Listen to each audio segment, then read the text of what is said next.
Hello. Guys, mayong buntag dir na. Unsa ni nga lugar dire? Magumpising. Kuan na disgrasya ni nabuto ang ligid sa Abante. Kusog kayong dagan tulo ang kuan. Tulo ang sakay. Oni ilang dalan diri na.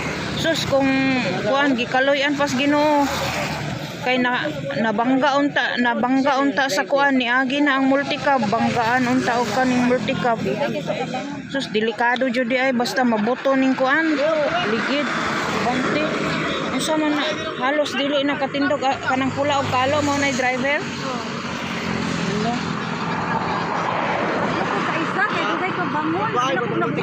Sa katong isa ang driver dugay ka bangon no. Naa jud ako na sa ilo ninyo. Uyo kina ko giana na nako ako lubot kula ko kuan. Kani backride ni siya. Nagisi ko dihang short oh. May pag-overtake ako sa eksarin ba? Magumpising. Ana lagi sa. Ganit jud kay ilang kasugat nakaana jud kay kung wala kang Nakaana nakalikay siya. nakalikay nga nakalabay jud. Nakalabay. Kung wala kalabay, kan sila eh. Tulo ang kuan ang tulo ang kaning karga.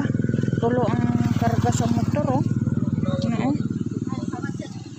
Likod lang part. Na-flat jud ang kuan, na-flat ang Abante.